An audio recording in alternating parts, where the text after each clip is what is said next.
So I remember my first sociology class I took in college. I didn't even really know what sociology was at the time. Knew what psychology was, of course, but not so much sociology. And I opened the book and I read the first line in the book, and it said, "Man is a social animal." Yeah, that's pretty profound. So we're sort of like apes, and that we need a tribe. And we don't do well like an ape if we get kicked out of the tribe or if our relationships with people don't go well. And so what I'm going to talk about today is a way of managing conflicts and disagreements with people. And it's really, if you can do it well, it's really high level functioning. And if you can't do it well, you're like most people, because we don't handle conflicts and disagreements very well automatically. So I want to talk about this young woman that came in to see me last week. She's a pretty young woman, attractive, spunky, very assertive, and she had a pretty good depression going on, and she had panic disorder. Her panic disorder was a little different from other people's. It was different in that she's highly aggressive / assertive, but her conflicts with other people generate a lot of anxiety for her, and that anxiety builds up and really becomes panic. A different kind of panic than usual. It's kind of an aggressive sort of panic. So some people get panic, and it's fight or flee chemicals that are going on in your body. And a lot of people sort of take the flee, they withdraw, and their world becomes smaller. But some people have those same chemicals, and they turn it into conflict. So this is about how you manage conflict. So she told me this story about her boyfriend was in the shower, and she decided she wanted to go be seductive with him, but she didn't tell him what she had in mind, and he sort of wanted privacy. So she got her feelings hurt, got angry, and decided to have a disagreement with him about whether he said goodbye to her or not. Kind of a made-up deal, but the conflict was real. So I said to her, okay, on a scale of 1 to 10, how much were you trying to meet your partner's concerns? And she looked at me with a blank look on her face and said, not much, maybe a 2 or a 3. So this is on this bottom axis, the x-axis, how much do you try to meet the concern of the person you're having a conflict with? And she knew right away that she really wasn't trying to meet his concerns at all, maybe a 2 or a 3. And then I said to her, how about your concerns? How much were you trying to meet your concerns? And she says, oh, really high, 9 or a 10. And this would be a 2, 3, 4, 6, 7, 8, 9, and 10. So she saw that right, that she was up here highly assertive and not very cooperative. So this bottom scale, I call it cooperation, but how much do you try to meet the concerns of your partner? So she's up here in this quadrant.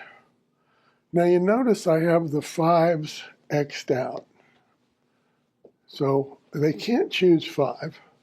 So they can choose a 4 or they can choose a 6. So think about yourself. If you're in a conflict or disagreement with somebody, where are you on this chart? And then we will go into what this says about you in terms of how you manage how much you try to meet the concerns of the other person, and how insistent are you on getting your own way.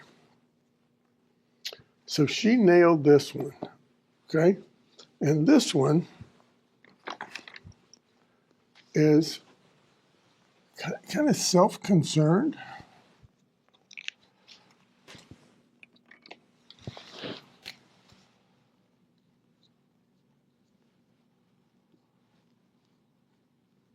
Go ahead and take a drink whenever you want.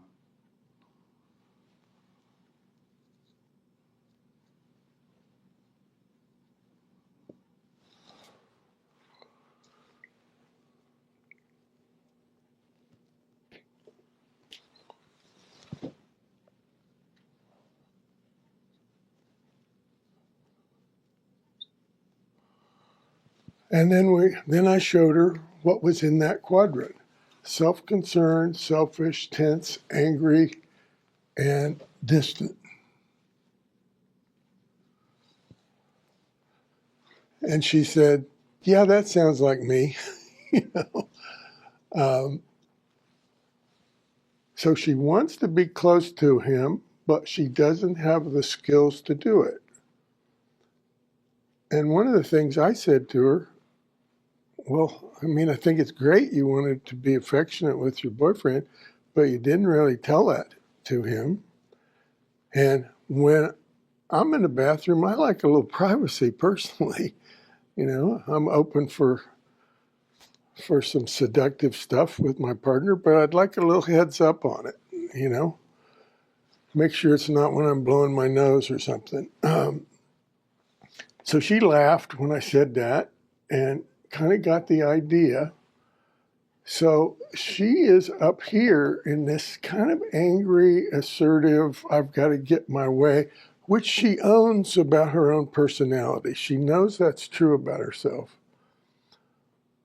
But she's not very good at figuring out what's going on with the other person. So you can tell a lot of information about yourself and other people by looking at a chart like this. So I'm going to put the title of these quadrants on here. This would be withdrawn.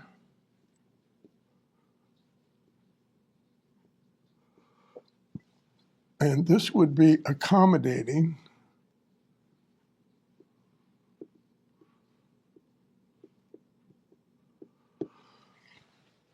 So withdrawn is you're not very assertive or cooperative, you're just more isolationistic. And this one is you try to meet the concerns of other people, but you don't really advocate for yourself. And this one produces a lot of anxiety. But so does conflict. And this is kind of a formula for conflict, that you're not very concerned with the other person, not really understanding where they're coming from, and highly concerned with getting your own way.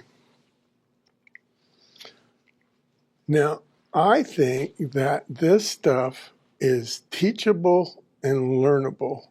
And I think when you learn how to do this, your life gets better. And one of the things I'm an expert at is helping people treat panic disorder. And one source of anxiety is conflict with other people. Not just conflict, but managing to assert yourself and vote in the election whether your candidate wins or not. And that would be here. Not voting, giving in to the other person. But the sweet spot in all this is this quadrant. And this is collaboration.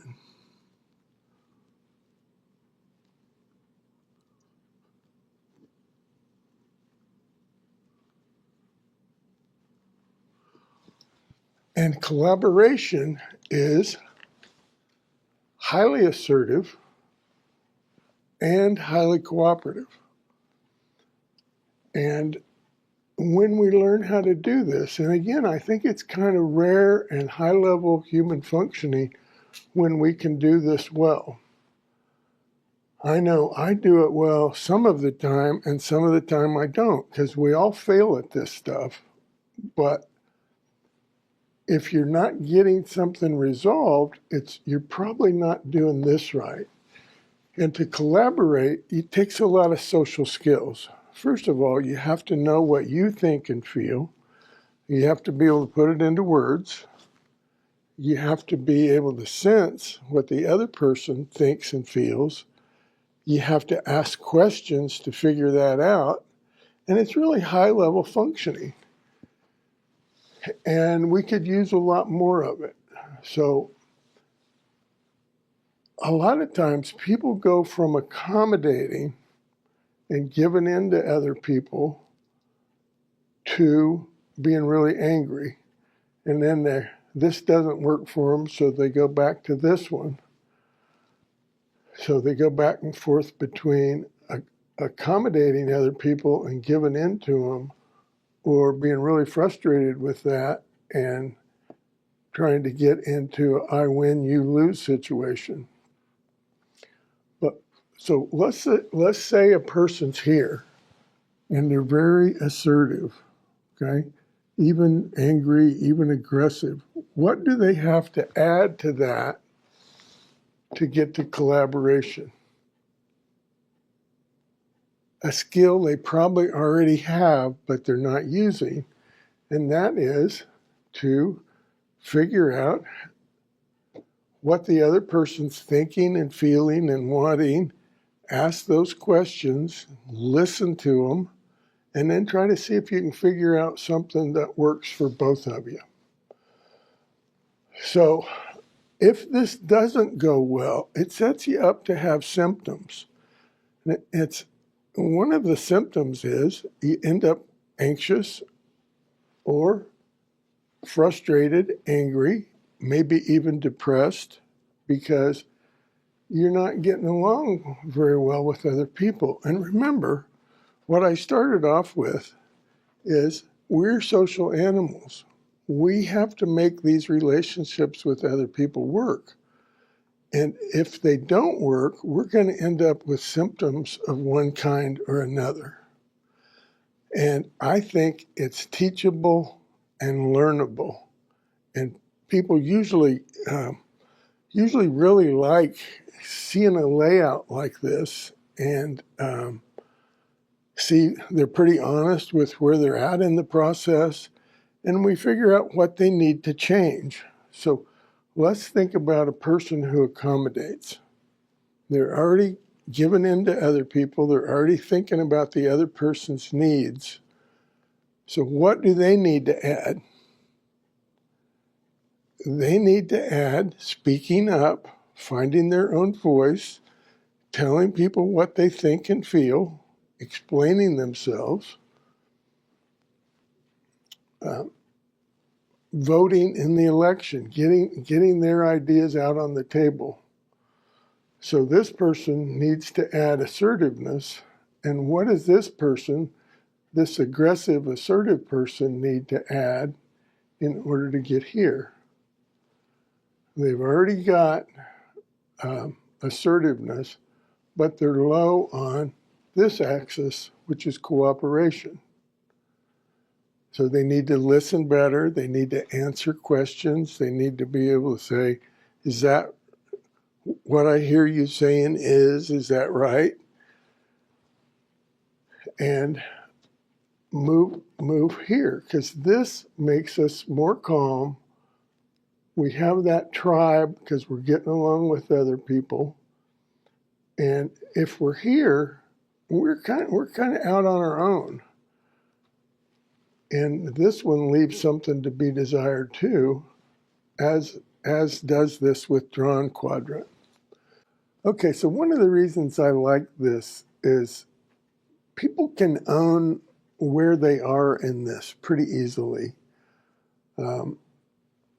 They can begin to take some responsibility and see what they're doing wrong. And even if you do this all right, it doesn't mean that you're going to solve problems with the other person, but it's the best chance you have. So I think about a 4-step process in trying to get there. And the first step is, if this doesn't work out well right away, then I think you need to, or what works best, I think, is number one, set an appointment.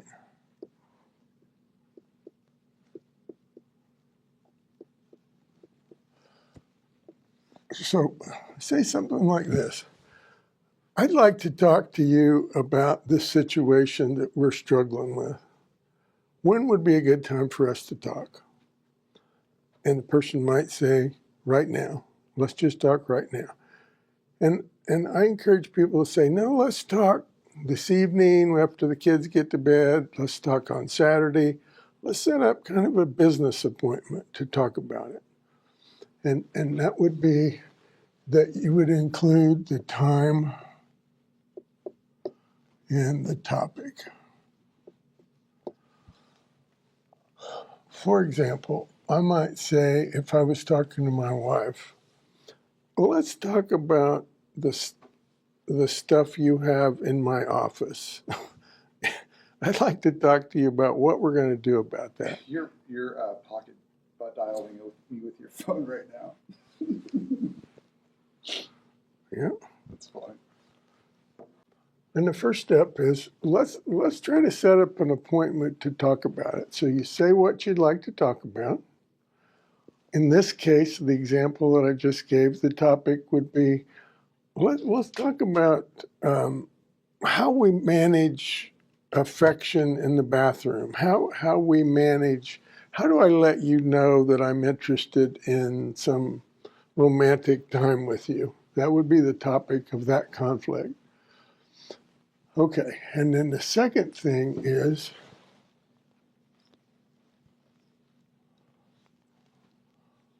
what are your ideas about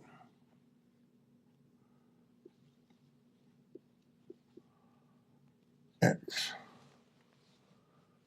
Well, I'm not gonna use X. What are your ideas about the topic? Okay. And during this time, if you want to get to here, you've got to listen. Okay? You've got to repeat back until you get it right. So what I hear you saying is this, that you would like some privacy in the bathroom. Is that right? No, not exactly. What I'd really like, he says, is I'd like you to let me know what you want so you just don't surprise me with it, or whatever it is. But until he says, yes, that's right, you got to keep asking those questions.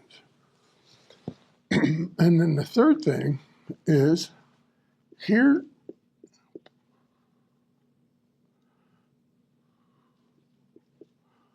are my ideas.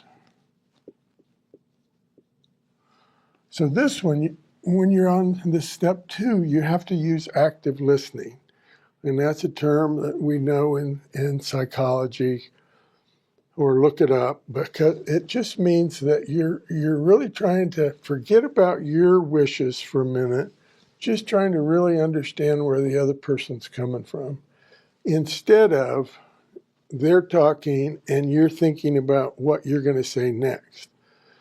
So active listening here, and then here are my ideas, okay? And then the fourth step is, how can we work this out? And this involves brainstorming. So you're trying to get to some agreement.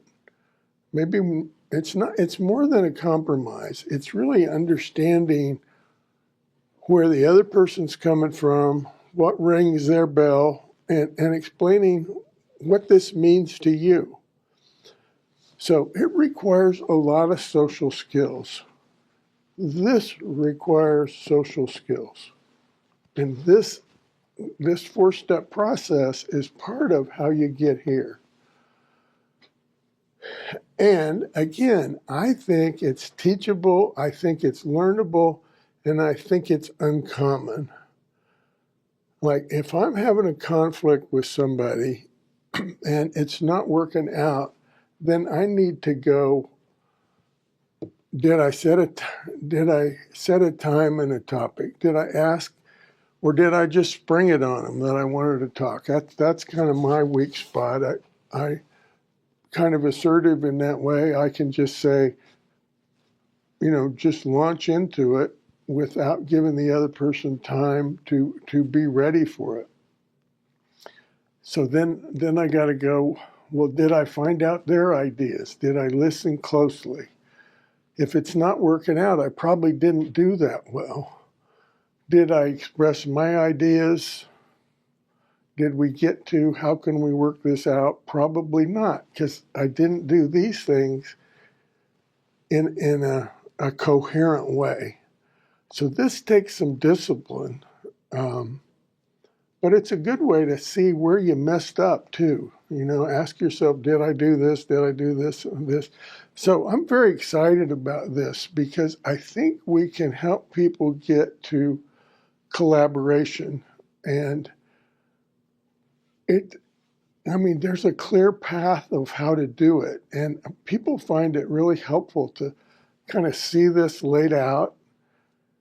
And it gets them on the way to doing their best to get up here. Anyway, if you have questions or comments about this, drop me a text message. Let me know if you have questions. Maybe we can address it next time we talk.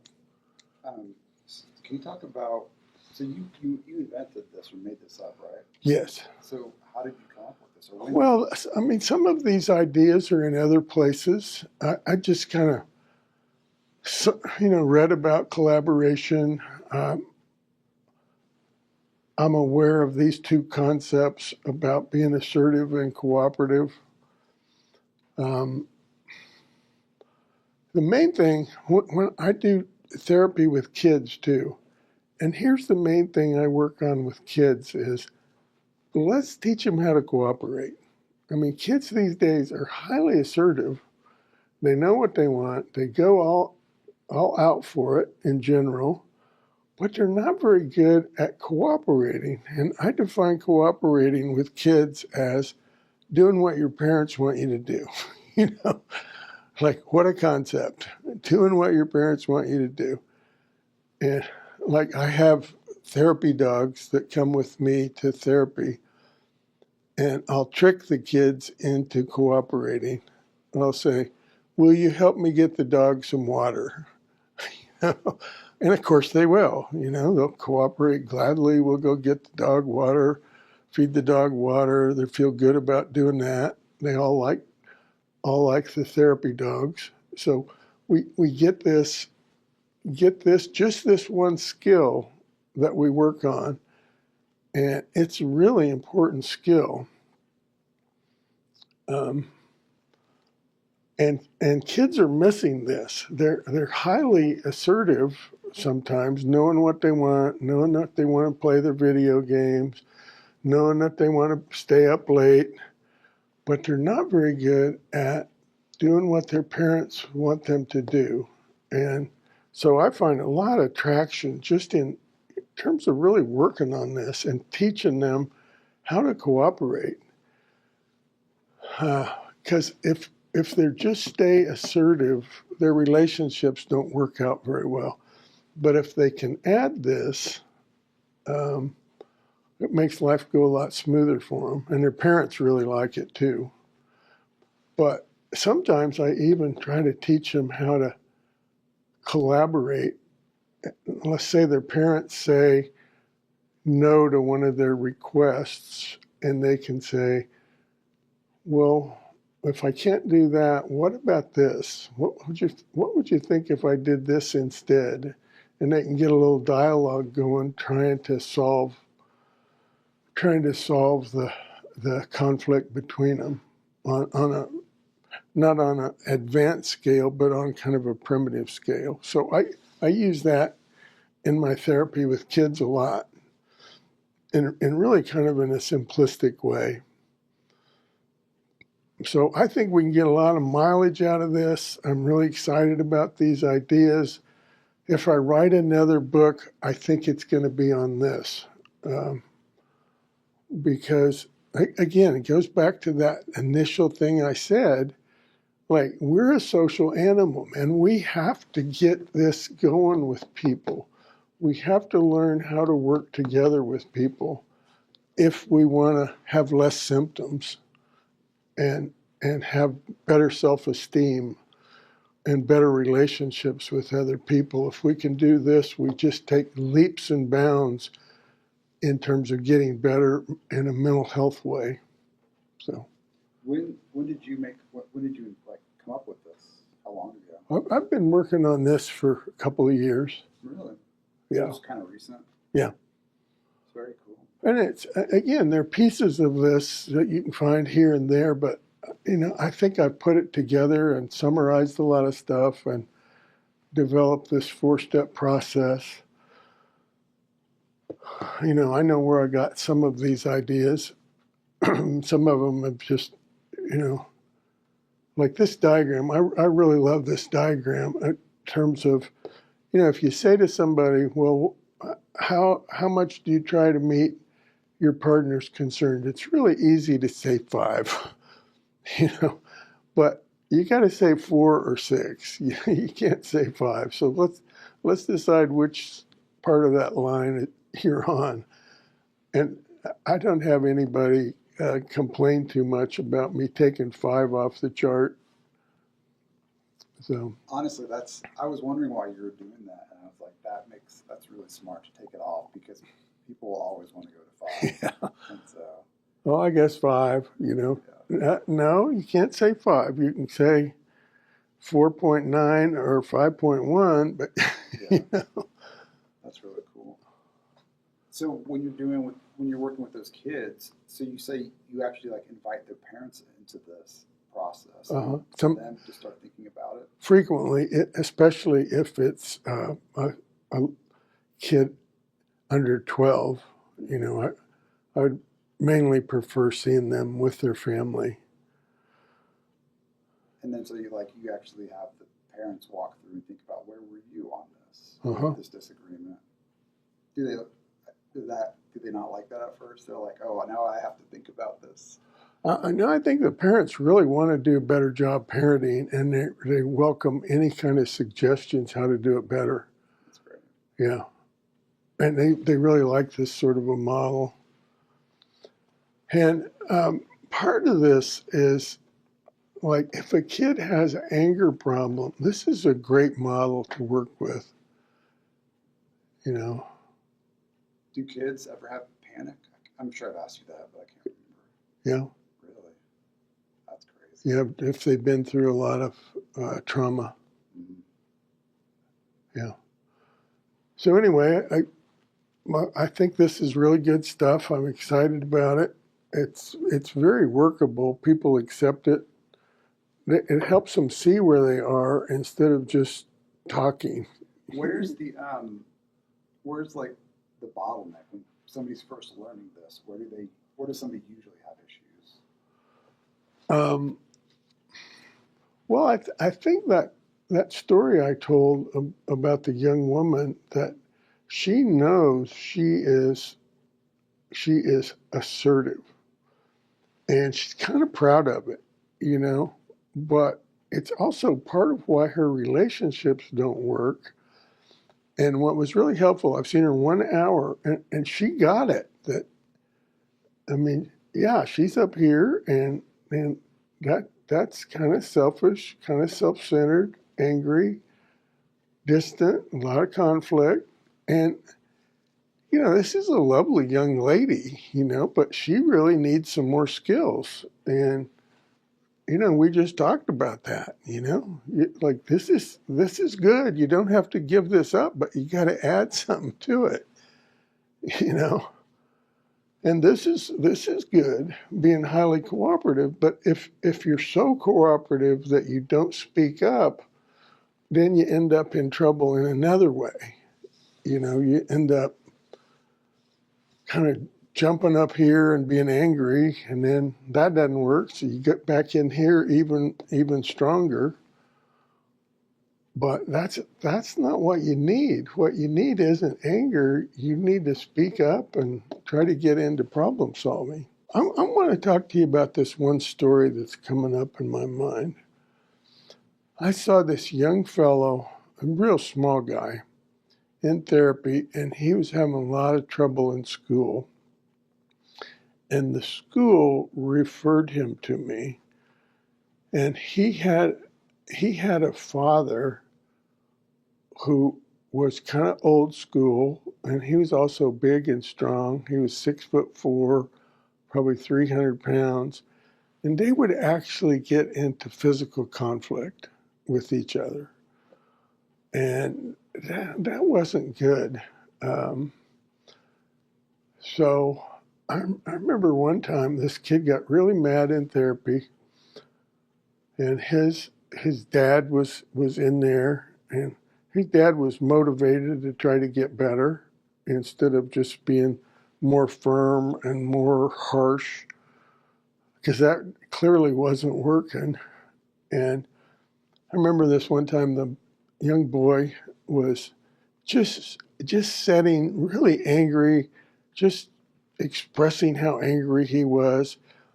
And the therapy dog was Rowdy. Comes over and lays his head in the young man's lap, the boy's lap.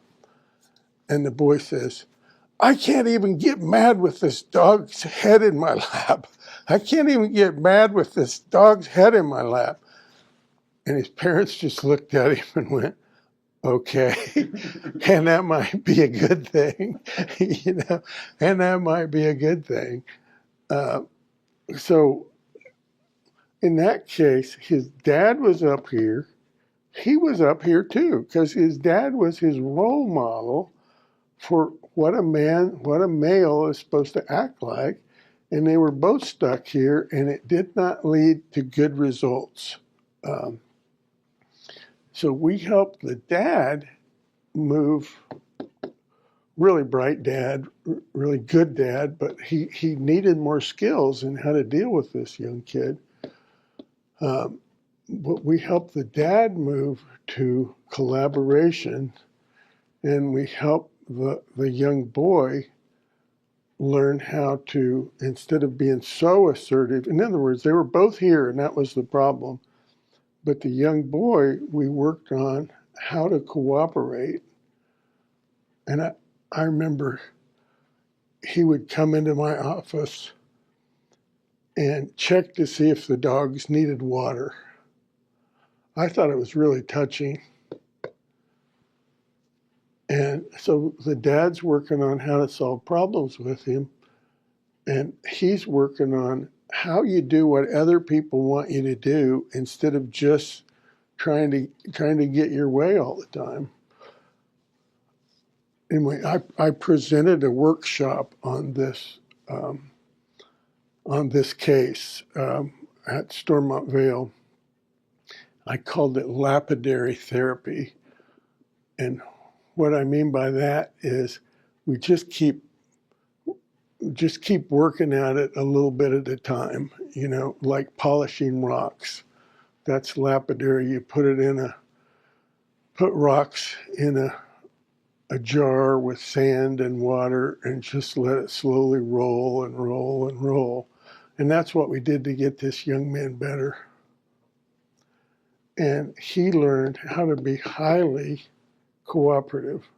It's very reinforcing, and I think it goes pretty quickly because it feels better to not be in conflict all the time. It feels better to, learn how to speak up instead of just giving in to people all the time. So it's a win-win for everybody when we can get this going. And again, if you can get the parents going on it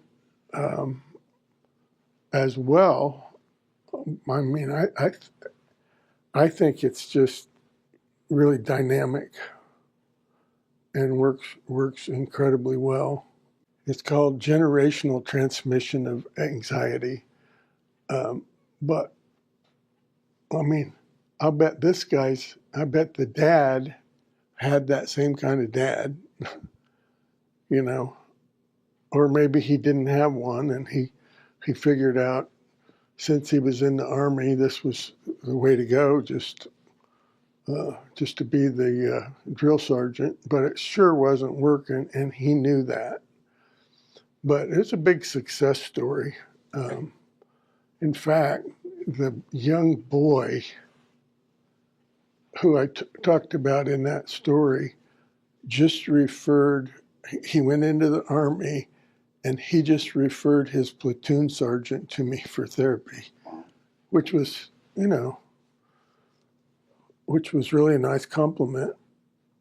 Well, I mean, and really his wife is the one that deserves the credit because, I mean, she was at her wit's end, seeing this huge guy and this little bitty boy get in physical conflict. I mean, that can't be pretty for anybody, But teaching him how to try to cooperate, how to try to get out of you gotta win this or your life's at risk somehow. Just it's not that hard to do what other people want you to do some of the time, I have a question for you. So you said you try to teach them how to be accommodating by doing it through the bowl with the water. Do you then tell them explain to them hey, yeah, you just did it. Look, yeah, you're cooperating with me. How's that feel? And what do they say? Good, Nice. good. I mean, because the dogs they like the animals. They want to treat them well. They enjoy them. I mean, they're again, that therapeutic breakthrough was when the big dog put his head. I mean, he could put his 30-pound head down, and it was hard to concentrate on anything else. Yeah, they're great dogs. Yeah. So anyway, that's the thing I'm kind of most interested in right now is this stuff I'm presenting. And if this doesn't go well, if you don't learn how to do this, you end up symptomatic because if you're not getting along with people, I mean, that's pretty stressful right there, to end up in conflict all the time. And some of that conflict shows up in anger problems, and some of it shows up in anxiety problems. But, I mean, we have an inner desire for this. We may not have the skills for it, but we're drawn to it. And one of the things I say about kids is they're drawn toward mental health. They seek it out. I mean, if they're around it, they tend to want to go toward something that's healthy instead of just being in dysfunctional stuff. That's interesting. Yeah. Why do you think that is? I think it's because we're social animals, and we want that connection. It's just sometimes people aren't very good at it. That's I mean, and they don't have the skills for it, but I think those skills are teachable and learnable. Yeah, so if this isn't going well for you, a lot of people end up with anxiety problems, which can even end up in being panic. And I'm an expert at treating panic disorder, and if you're having trouble with that, or you know somebody that's having trouble with that, click the link below. Get in contact with me. It's a pleasure to help people with that.